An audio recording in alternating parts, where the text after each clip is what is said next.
The first snow of winter had fallen over the city, coating the pavements with a soft, blinding white. Each flake carried a whisper of cold, a reminder of how little comfort some people truly had. The rain from yesterday had frozen overnight, leaving slick patches that made every step a careful negotiation.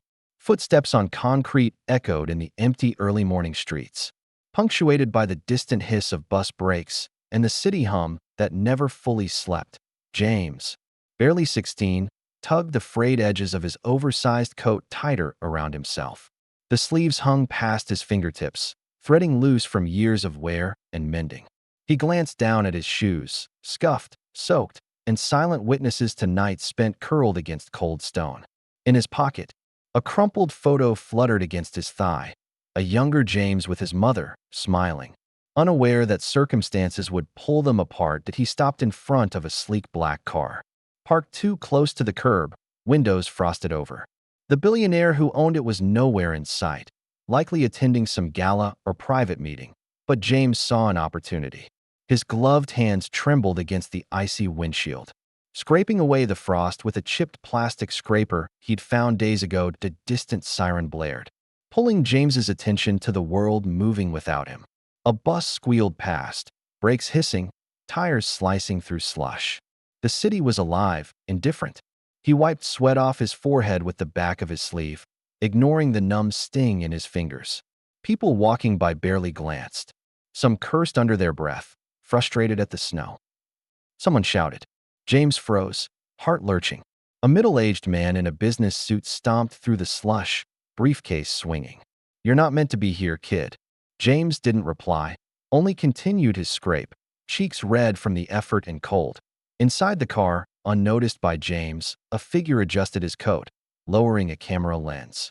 The billionaire, in an unassuming trench coat, watched silently from across the street. Every movement of the boy was recorded, the careful precision of scraping the windshield, the way he hesitated when the blade cracked the ice, the small sigh of relief when a clear patch emerged. James's stomach growled, a quiet, gnawing reminder of his morning skipped breakfast.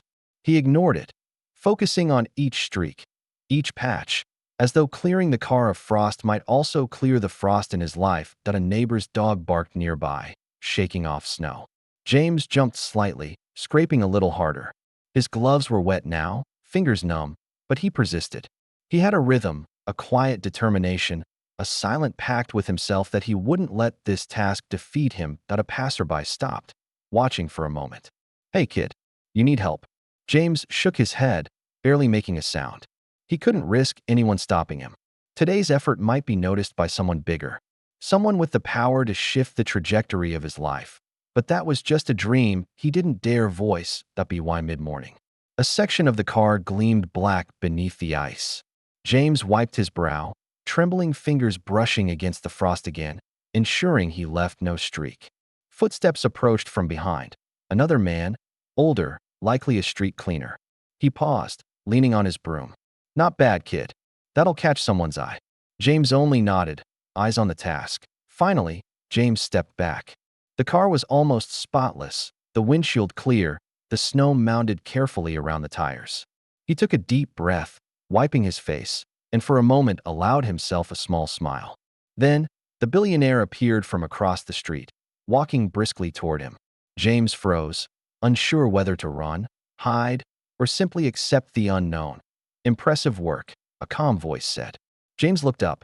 The man's eyes were sharp but not cruel, and there was a quiet warmth there that made his stomach flutter with both fear and hope. James swallowed hard. Could this be opportunity? The man raised his hand, pointing to the car. "You know, that could have cost you a lot if someone thought you were tampering with it. Yet here you are, scraping away, unafraid. That says something." James swallowed again, words caught in the icy air.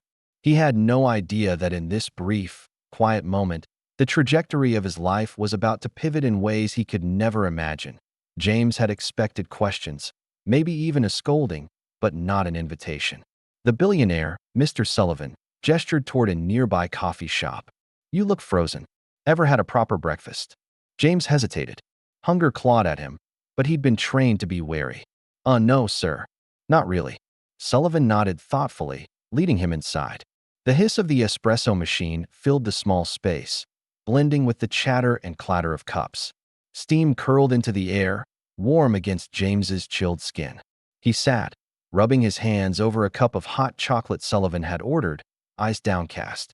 "You're dedicated," Sullivan said. "You didn't need to do that. Could have walked past. Could have ignored it. But you didn't." James shrugged. I needed something to do. Helps pass the time." His voice trembled slightly.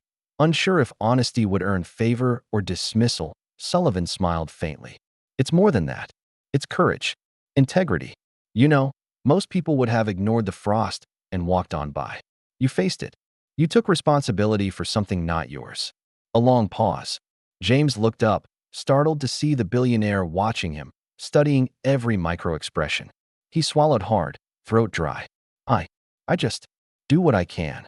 The conversation was interrupted by the shop door opening with a harsh gust of wind. Outside, a man in a sharp coat argued loudly with a delivery driver. The driver's face went red, trembling fingers gripping the clipboard. Sullivan's eyes flicked toward the scene. James glanced too. The argument escalated, voices raised, a moral dilemma unfolding publicly. Sullivan's power, wealth, influence, it could do nothing here. A simple human error, a misunderstanding, fraught with emotion, would have to be resolved on the spot. James felt a strange kinship with the driver. Trembling fingers, the silent pause before words, the biting anxiety in a public setting. It mirrored the vulnerability he often felt on streets. He glanced at Sullivan, realizing the billionaire's gaze wasn't commanding. It was observing, learning. Suddenly, James noticed a flash of reflection in the window. Sullivan's eyes met his in the glass. James's chest tightened. Could a single act of kindness really reach someone like this? Could anyone in such a world see him, truly see him? The tension broke when James stood. "Excuse me, sir, maybe I can help?" He stepped outside, gloves still wet, and approached the arguing pair. He mediated, soft-spoken but firm. The driver's face relaxed. The delivery man exhaled, nodding. A small victory, but a meaningful one. Inside, Sullivan watched, quietly noting how James handled real human conflict. Not money, not status, just heart. A micro-moment passed. James standing in the snow, coat wet, breath visible in the cold air, guiding resolution. Returning to the cafe, James sat opposite Sullivan, trembling fingers brushing the cup again. Silence stretched, filled with unspoken admiration. Finally, Sullivan spoke. "Not many people can do that. Face a problem that money can't solve and still stay calm." James looked down at his cup, eyes misting. I try. Doesn't always work out." Sullivan leaned forward. "Sometimes, trying is enough. Sometimes, courage in small acts is noticed by someone who can change everything for you." James blinked. The words felt unreal. Could someone really see him, understand him, and act because of what they saw? Sullivan handed James a business card. "Tomorrow, 9 a.m. You'll see. Maybe there's a path forward, something more than scraping frost on the street." James left the cafe, eyes wide, stomach twisting in nervous anticipation. The snow glistened under the rising sun. Footsteps on concrete echoed with a newfound rhythm. A step toward possibility, toward change. The next morning, James arrived at an upscale office building downtown, unsure of what to expect. The lobby gleamed under bright lights. Polished floors reflected his worn shoes. Sullivan approached, hands extended in greeting, yet the warmth in his eyes grounded the intimidating surroundings. "You made it," Sullivan said. "Good. I promised you a chance." James nodded, voice barely audible. I didn't know if." Sullivan smiled faintly. "I do know. That's why you're here." The next hour unfolded with tasks small and large. James helped organize files, learned customer service skills, and slowly began to understand a world previously inaccessible. No sudden gifts, no handouts, just guidance, mentorship, and the quiet, steady belief that he could rise above circumstance. Days passed. Weeks passed. And with every act, helping someone at work, offering advice to a newcomer, noticing small injustices, James's confidence grew. The billionaire watched, but no cameras, no scripts, just genuine observation. The boy's integrity had proven itself repeatedly. Finally, Sullivan led James to a youth shelter he was funding. This is where I think you belong, James. Helping others, making a difference. You already know how to care, how to act when it counts. Here, you can do that every day. James stepped inside. Warmth hit him, the smell of coffee, faint cinnamon, laughter, soft voices. Children played, volunteers coordinated, the air alive with life. His eyes misted, remembering nights curled on cold concrete, wondering if someone, anyone, would notice him. He knelt, hands brushing a child's hair from their eyes. Hey, you all right? The child nodded, shy but smiling. A small, perfect connection. Outside, Sullivan observed through the doorway, content. The boy who scraped frost from a stranger's car had proven the world wasn't only about wealth or power. It was about character, courage, and compassion. James returned home that evening, coat fresh, hands dry, heart full. A small smile curved his lips as he placed the photo of his mother on a desk, breathing in the quiet promise of new beginnings. In the following weeks, he became a fixture at the shelter, teaching younger kids, helping clean, offering guidance.